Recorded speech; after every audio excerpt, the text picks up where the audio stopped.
Welcome to Fulfillment Project. I'm Andy Leonard and my Substack, and this podcast is all about exploring what it truly means and how to live a fulfilled life.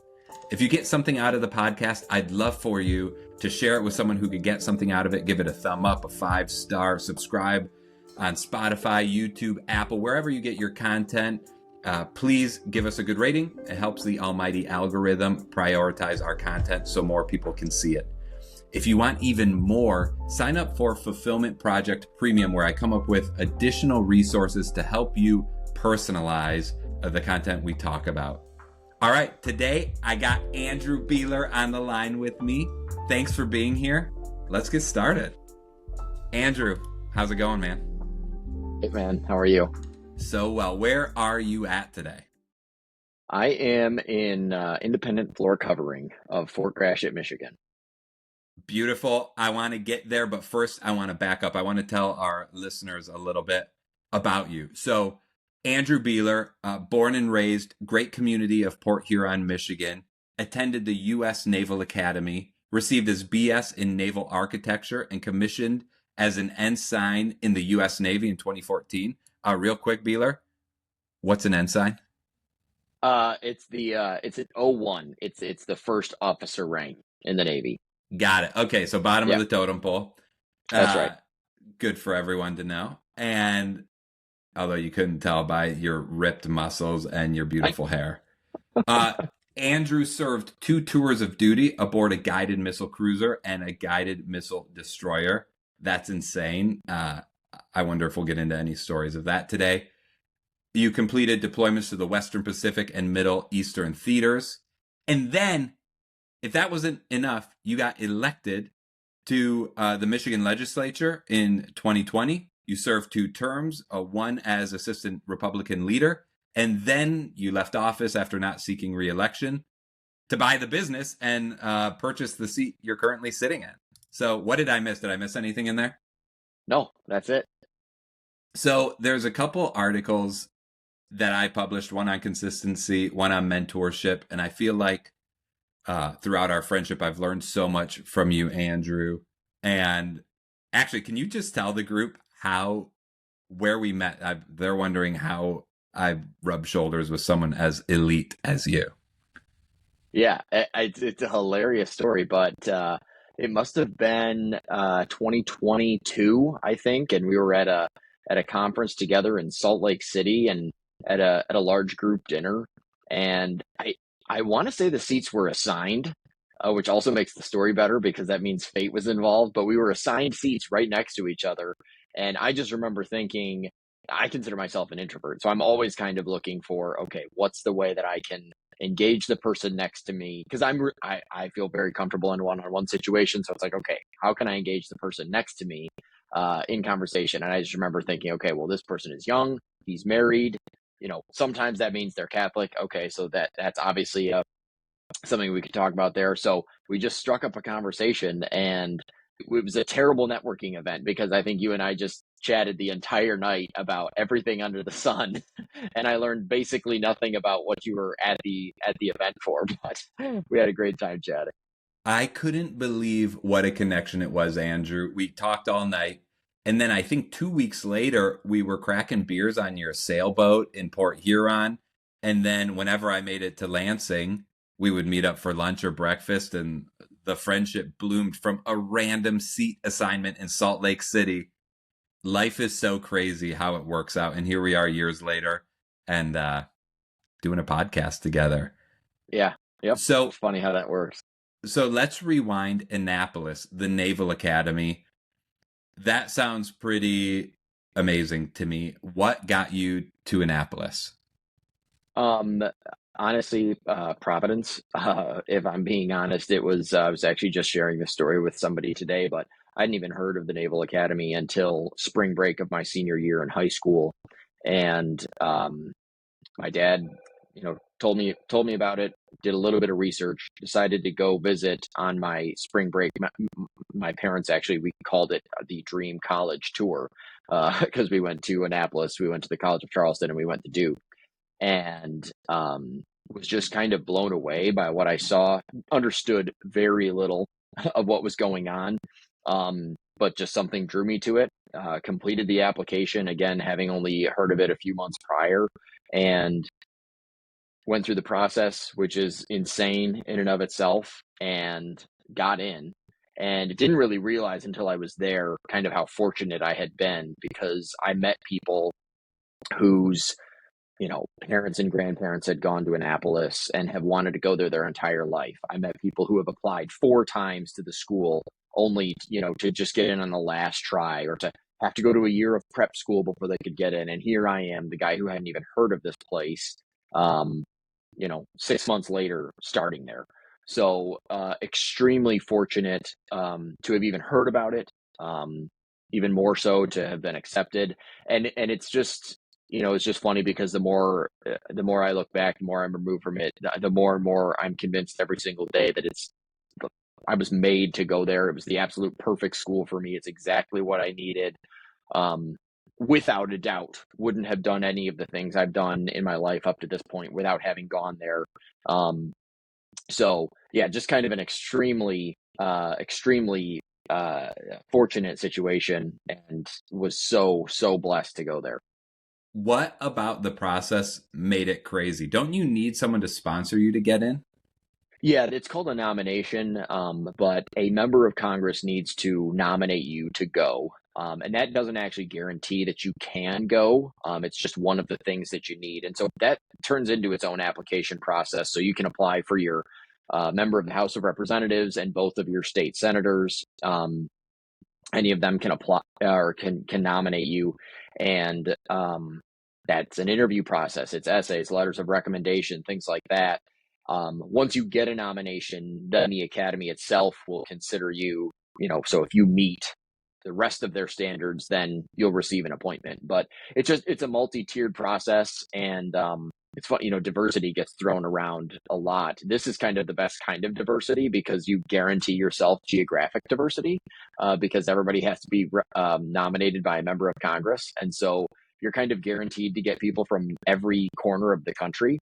And you're competing against the people in your area for both a nomination and an appointment to the Academy itself. But the process is long. There's a medical evaluation, a physical evaluation, obviously academics and physical fitness, things like that. So it's extensive, and makes me all the more grateful that I even got in. You're so amazing. I remember sitting on your sailboat just thinking, this guy is my age. He served 2 tours. He's ripping this beautiful sailboat. He actually knows how to ride it. I barely could get on the thing. And so talk to me about, you said without the Naval Academy, so much of your life would not have unfolded the way it is. When you say that, does anything in particular come to mind, like running for the legislature in Michigan, buying your own business and running your own business, all of it, some of it? What sticks out to you from the Academy that was kind of the stepping stones to legislature and the business? Yeah, well, I think everything really. Obviously, the Academy has a reputation for discipline and academic rigor and physical rigor and time management.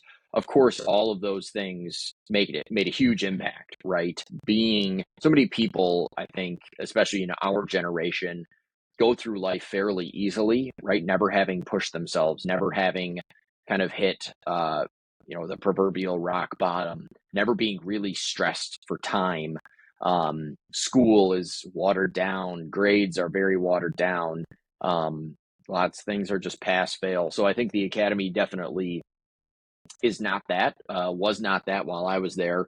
And so I think just a certain level of toughness there. But what I would say even more so than that was the caliber of people that you're around. You mentioned, mentorship as one of your topics. I just think the best thing you can do as an 18-year-old guy is surround yourself with people who are better than you. And there was no shortage of those for me at the Academy.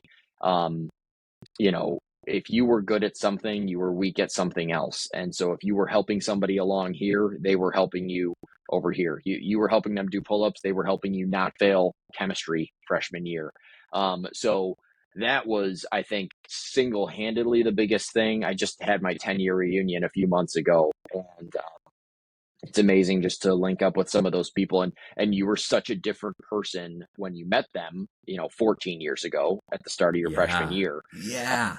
Like different person, had different skills, had different ambitions. And so people have changed so much, but you still recall like, oh, I had, sophomore year swimming class with this person and they were a great swimmer and I wasn't, and they offered to help me, right? Like things like that. So I think just fundamentally being one in positions where you were going to fail and almost set up for failure intentionally. And then two, being around people who are just way better than you. Some people, my roommate being one example, were better than you in everything. But for the most part, you were good here, they were good there.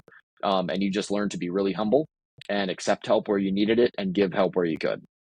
That's the way I feel about you, by the way, Andrew. When I compare my life to you, and I say in one article, like, comparison is the thief of joy. So this isn't a bad thing about me. It's a great thing about you. Like, you thrive. You are pinnacle status, man. And something about mentorship, surrounding yourself with people better than you, is, I feel like that's a huge theme I hit on. It's like you are the average of the 5 people you surround yourself with, and putting yourself in a position where the people are like up here gives yourself the best chance to rise to that occasion. You learn by osmosis. You naturally have to work harder to meet those expectations. And by the way, like you said, it's just natural. You're good at some things, they're good at some things. And so you're going to help them rise to the occasion as well. So it's a symbiotic relationship where you need them, they need you, but great people go on to do great things. And like 10 years later, I can only imagine where some of these people have ended up. Where, when you were a little, do you call them cadets? What do you call them when you're in the academy? Midshipman, yeah. When you're a midshipman, what did you want? Did you want to be like the president of the USA? What were your ambitions at the time? Yeah. I had no interest in politics whatsoever, at least not consciously. As you said, my education, my degree was in engineering, right? I wanted to go be a surface warfare officer, which I became. I wanted to serve on ships. I thought maybe I would want to do a career in the Navy, but I certainly thought I would end up in the marine engineering industry, designing ships. Maybe in a perfect world, designing, racing sailboats would have been my dream. That's what my capstone project was. But that's where I thought I would end up, right? I went to an engineering school. I majored in engineering in the field that I, was really passionate about. And that's just where I thought I would go. My dad worked a blue collar job, worked for the same company for 35 years, worked his way up into the white collar positions, and earned himself a nice pension when he retired. And that was just kind of always the life I saw for myself. Politics was nowhere near what I thought. I saw a very similar path for myself. Maybe going to grad school for engineering to pursue that, but I also, a good part of me thought I would spend the rest of my career in the Navy because I loved the Navy. I loved what I was doing. I was excited. I was at the academy. I was excited to commission. I was excited to go deploy and things like that. So a very different world I saw for myself at the time. Oh my gosh. Yeah. And then you're in the Western Pacific, you're in the Middle Eastern theaters. What happened? Why'd you pivot out? What changed?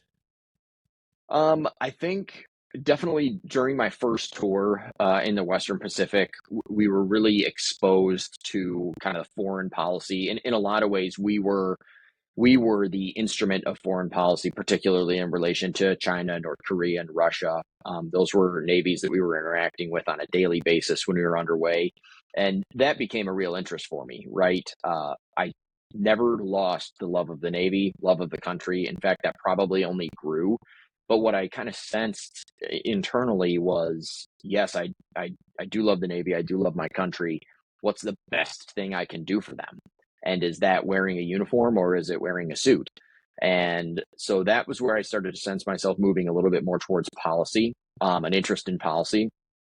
And so actually on my second tour, while I was on deployment, started applying to Masters in Public Policy programs in different areas. And most grad school applications, at least for that program, open September 1st. of the year before you would start, and that's the day we left on deployment. So I did as much prep work as I could ahead of time, knowing that I wouldn't have great internet access. But yeah, spent the first few months just finishing things up and submitting applications, and that kind of became my passion, right? I decided that the best thing I could do for the Navy was to let somebody else step up and take the next role. But fundamentally, had I stayed in, I would have become my boss in my next tour. And that was a really hard job that took somebody who showed up to work every single day with a fire in their belly to do it. And it felt like the best thing I can do for the Navy is let someone else do that job and me use, my skills to try to do something else and help the Navy in maybe even a bigger way. So that's what kind of led me in the direction of policy and to get out of the Navy. Oh my gosh, Andrew, I'm so happy you said that. It's it's a misnomer. I think some people, they put their nose down and they grind so hard that when the next spot opens up, they take it. Cuz like this is what I've been grinding for. This is what I've been working for so long. And one thing I admire about you is that your head is constantly up and looking around with wide open, clear-eyed vision at what is my purpose? My father-in-law, who's an executive coach, he says most people get promoted one spot higher than they should be promoted. And it's because they lose that fire in their belly. They lose that interest. They say yes to something, not because they're passionate about it, but because they feel obligated to say yes to it. And Mm-hmm. it takes a wise person to step back, see their life where they are, see their interests and their passions where they're going. And like, it seems like maybe somebody else was better served to take that role, who was going to be all in. And you were the best person for your role serving in your legislative district. Like no one could do it better. You obviously ran the race and won that, and you served for 2 terms, which is amazing. So I just want to call out that that's not a small thing. You invested years of your life in school, years of your life working in insane environments, and a rational person would think, I've invested so much here, I'm just going to keep riding, baby. A ride or die. This is my path. And it takes courage to pivot away from everything you knew. And like Providence was involved. Learning about Annapolis, getting in, going to the school, thriving there. And then you just listened and you recalibrated and you took a step that is not the normal step. And I applaud you. And it's something that I need to think about. And I think a lot of our listeners is just like, just because you're on a path and you've gotten a couple promotions or you've done a bunch of PL, professional learning in your current role, maybe that is for you. I just did an article on the hidden value of staying put and like the value of staying in a current role for a long period of time, all the value there. But I also say in that article, like you also need to see where opportunity is and when it's time to move on. And you have to be open to that. And not because you're running from something, but because you're running to something, which is what I think I heard you say there. You got super interested in politics, international politics, politics in general, and that led you to serve in the legislature, which is a very hard job, very thankless, and requires 24-hour a day work for your life, essentially. So talk to me about running for the legislature. What was that like? And pivoting away from a military structure of life to you're kind of basically at this point an entrepreneur running a campaign for yourself. What was that? Yeah, I think that's a really good way of putting it is to extend that analogy, your product is yourself and your ideas, and your employees are your campaign volunteers for the most part, or in my case, your parents. So it's a very small scale business, right? And I think for us, being a family for whom that was very new, and by very new, I mean we had zero experience in it. It was a true testament of talking to the people you knew, again, asking folks to share their knowledge with you. If anyone in your network had any experience, hey, maybe there's no silver bullet out there, but could I buy you a cup of coffee and you could tell me your experience, right? Just being willing to kind of humble yourself and say, hey, do you know anything about this?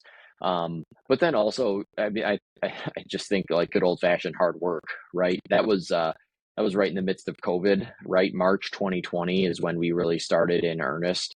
And, I think, again, providentially, the people in that race who had more experience were caught more off guard by COVID because they had a pre-planned playbook in their head of how to campaign. Well, COVID changed all of that.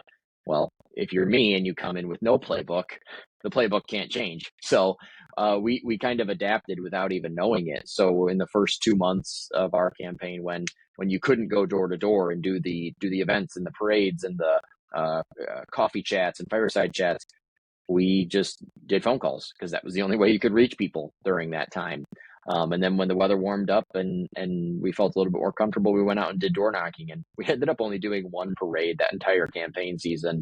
And it remains to this day the only parade that I've ever had to do, I'm proud to say. So it was a very non-traditional season, and maybe the only season in which a guy like me could have won, where all I really had was hard work and time and people willing to help me.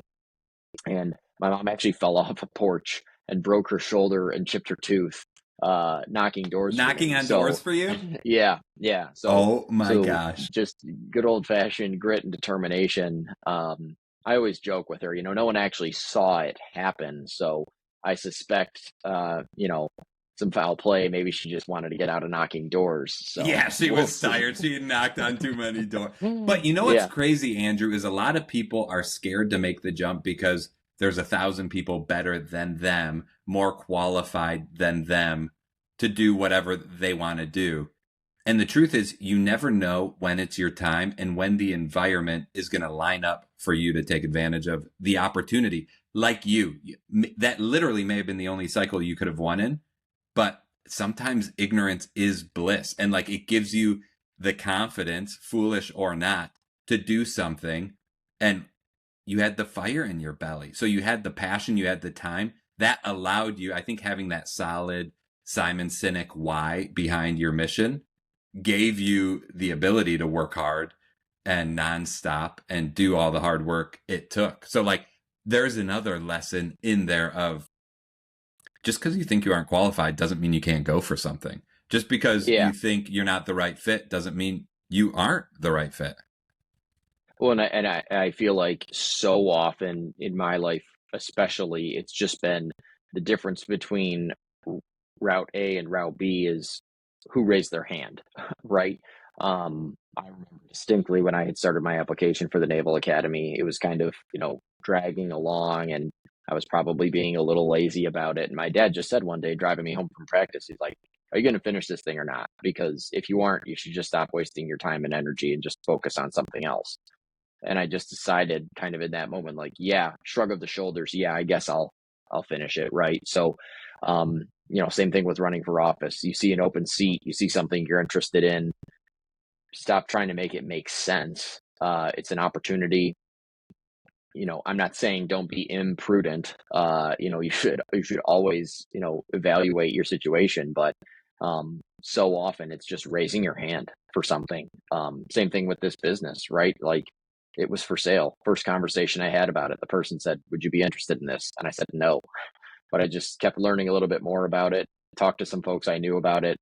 They seemed to indicate that it was a good idea, right? Like none of that happens if you don't raise your hand, take one step, take the next step, and then, pray about it, right? All this is a super prayerful process, but nothing happens if you're just sitting, if you're just still, Yeah, I want to put a bookmark in the prayer thing because I think peace is a great thread that ties this whole journey together. But I want to come back to something we were talking about as we were prepping for the show. You were talking about consistency and making jokes about not being a consistent personality. But I'm hearing maybe the least consistent. Except what I'm hearing is you are consistently a hard worker at whatever you're doing. So like things are changing for you, but you consistently bring the same energy, the same drive, the same wit, humor, hard work. I mean, I've seen you in action, and you're very focused, very dialed in, but also you have a way to bring humor and levity to the situation where it's not always drill down, drill down, drill down, but there's always intensity in whatever you're doing, and you're always pushing the ball forward. So, like, to me, yeah, maybe you've done a couple different things in your life, but that consistent drive is what makes you who you are. And Yeah, I I love think. that consistency. Yeah, I think a common thread for you and I is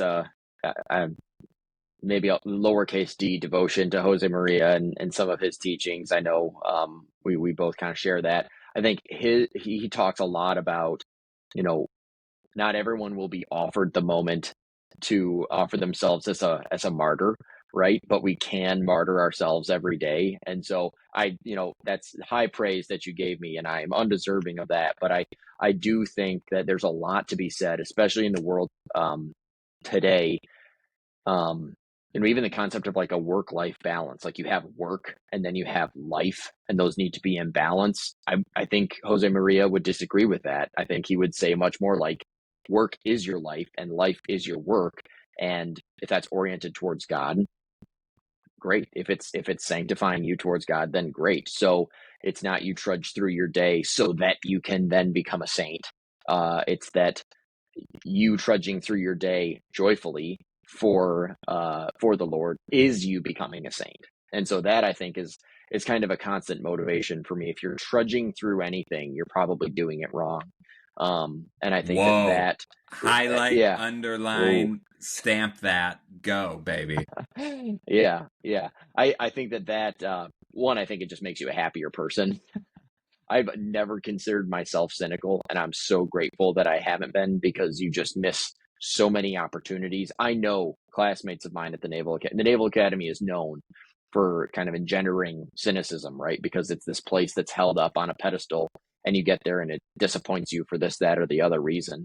I know so many of my classmates, many of whom I saw at my 10-year reunion, who, while they were there, were extremely cynical, extremely down on the Naval Academy. And now, they're dressed up in their Naval Academy garb. Their kids, their toddlers are dressed up in future midshipman garb, right? And they missed 4 years of joy and being a positive individual because they chose a cynical route. So anyway, to bring it full circle, I do just think like whatever's in front of you can be your altar, right? To use Josemaria's vernacular.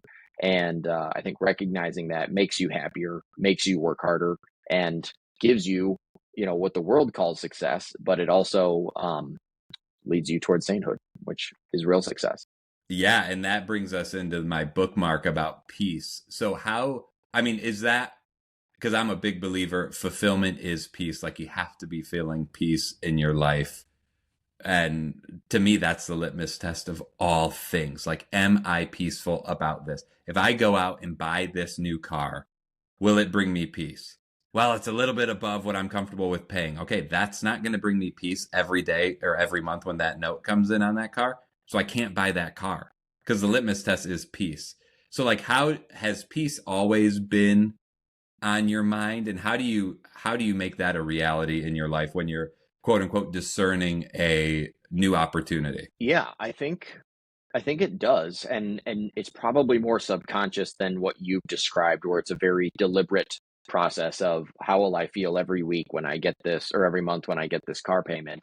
But I do think, especially when they made the decision to not run for reelection, that was a decision that I could not make sense, right? It's like I worked so hard to win this seat in the first place. I was the number two ranking Republican in the House at the time, had positioned myself very well. To remain in leadership and to be influential in policy. And it's like, boy, I've been wanting this since I was on deployment, 8 years ago. And now I'm just going to voluntarily walk away from it. I could not make it make sense. And I joke, I'm not big on New Year's resolutions, but I do them sometimes. One of my New Year's resolutions in 2024 was to recommit myself to my job and to just mentally commit to running for reelection. I was going to do it. It made sense. It was the right move. And I think January 3rd, I texted my sister and said, I need to get coffee with you because I just have no peace about this. So, world's shortest New Year's resolution. And I think that's God doesn't speak in lightning bolts all the time. He just, he speaks in peace. And I think that for me was one example where it was abundantly clear what was right and what was wrong. But that said, like, I think if all your peace shouldn't be confused with ease, like easiness or so-called happiness, because you attach some human definition to those and you're going to get it all screwed up. So I guess maybe I hesitate to use that vernacular, but I think in general, yes, that's absolutely what should drive you, provided you have the right definition of it. Yeah, and I don't know if I can come up with a clear definition of it. I think you just gave me an assignment for a future article of defining what that even is. Like, I think I know what it is, but it's like, is that what it is? Because I agree Right. with you. Like, in my mind, discipline is freedom. Hard work and suffering are required to achieve peace and fulfillment. I talk about that a little bit. I want to talk about it more because they're non-negotiables. Like, suffering happens. Well, it's certainly no stranger in my life. And I've never met a person that is without suffering. So, like, it's going to come to you. How do you embrace it? Mm-hmm. And do you even go the extra mile and put some on yourself? So you get to suffer a little bit and train and hone in, sharpen the active discipline in your life. I think there's something there. And I have to refine it a little more because unless you have a better idea.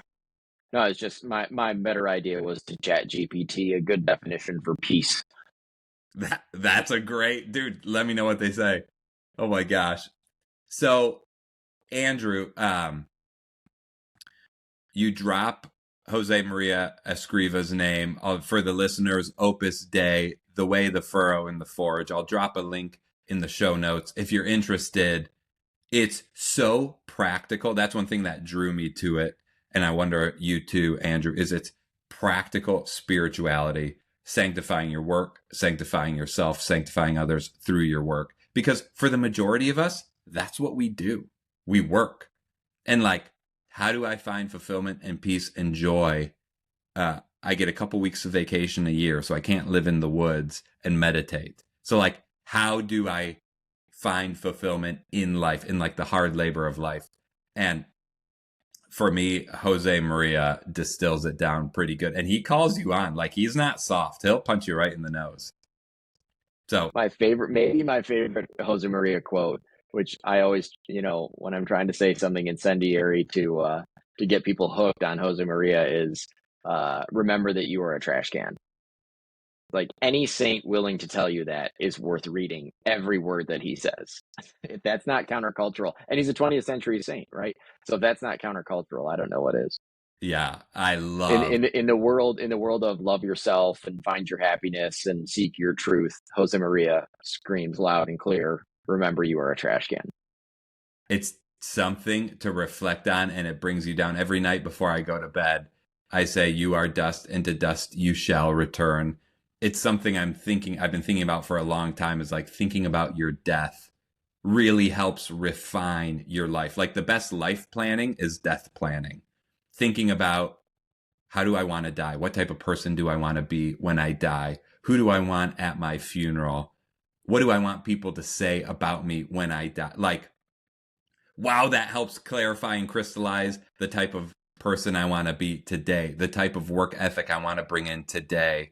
I don't want to waste a moment with my two boys. I don't want to half-ass this task at work. Like, today is the only thing guaranteed, and I want to, whatever I'm at, I want to throw myself into it, which is one reason I love, this is like a little bit of a tangent, but like productivity planners, task managers, because sometimes it's hard to know and you're unmotivated. But when you have a solid plan, I can look at the next thing I have to do, whether I feel like I want to do it or not, and I just do it, and I give it my best shot, all the energy I can muster, because little actions like that compound over time and turn into something great. But if you just don't do something because you don't feel like it, you don't show up because you don't want to, that can't compound. Well, it does compound, but in the negative direction.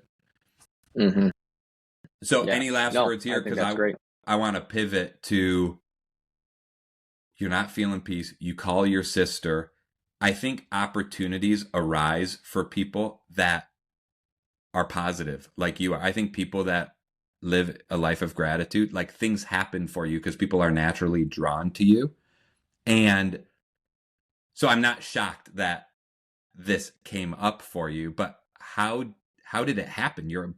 You were on a ship on a guided missile destroyer, and now you own a floor covering business. And just yesterday, I saw on the front page of the Wall Street Journal, bottom right corner, it was the stealthy wealthy are making money with boring businesses, and you were the first person I thought of. Floor coverings.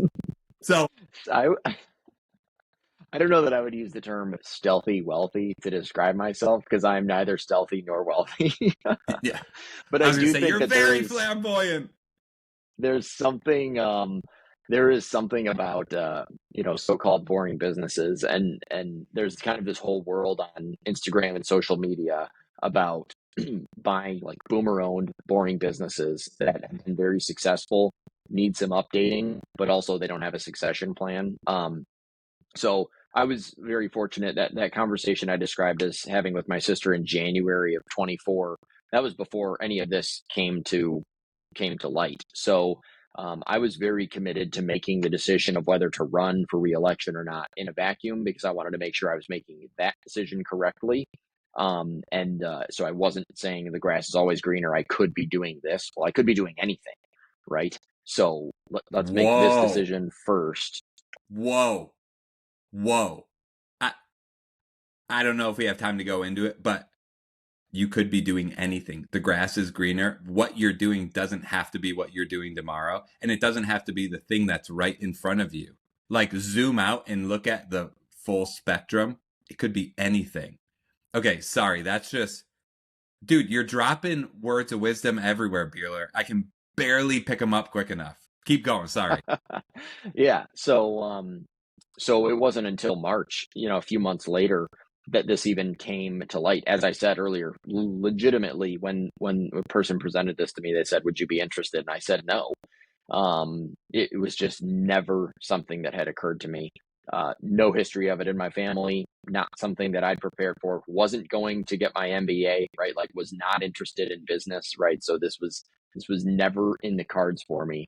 Um, but again, at the same time that that was happening, a group of friends of mine were coming together, talking about how they wanted to invest in a boring business, and help it grow, kind of update it, right, bring it into 2020, for business practices and streamline it and make it make more money. And I was kind of getting exposed to this social media world of people who bought small businesses but successful and just introduced some efficiencies and made them profitable. And so it's just kind of like, wow, this is you know all of this is coming together. I've got this group of 5 guys who are willing to help me along. I've got a husband and wife who are looking to retire, who have run a very successful business for 25 years, who are willing to not only financially help me get the deal done, but also help in the transition process, help train me, help me manage things like that. All of this is coming together. Uh, it's hard to say no to that at a certain point, right? Because too many things are coming together. To do anything else would have felt like walking away from this that had been presented to me. So that all kind of transpired over the course of 6 or 7 months, and again through a lot of help of friends of mine who are now business partners of mine.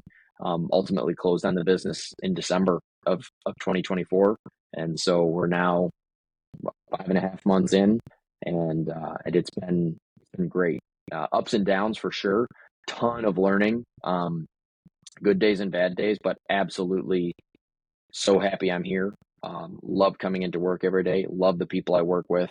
Um, I really, I really can't say enough about how much I enjoy it. Well, and that's another tidbit of like extending yourself and being open to being uncomfortable. And I wonder if that was a seed that was planted back in Annapolis, where it's like an opportunity is presented to you. You need a group of investors to help you along the way. You've never owned a business. Your parents have never owned a business. You're not in the floor covering industry. You didn't go to college for that. And you were willing to be uncomfortable enough to assemble a group, humble enough to be open to learning and putting yourself out there. And it's creating a win-win-win-win-win-win. Like, this couple gets to retire after a long history of building something. You've made their retirement possible. You're going to make a ton of dough for your 5 investors, and you get to serve your current employees, give them really good pay for really good work. All your customers get serviced by an American patriot, and you get to feel fulfillment in the process. And I feel like this is another step. Like, if we do a podcast in another 10 years, this is only leading to the next thing for Andrew Beeler, because there's consistency in your life of working really hard, finding efficiencies, bringing people together, being comfortable in the uncomfortable, and having an open mind and an open heart, and turning your focus wherever it calls you, and not getting stuck in the moment because you're in the moment. Like, you are in the moment and you're present, but you're also aware of the next step and where you need to go. I think that's so admirable, and something I could take a note of. And I mean, a floor covering business. What? You would never think it. And isn't it funny the way life works, Yeah.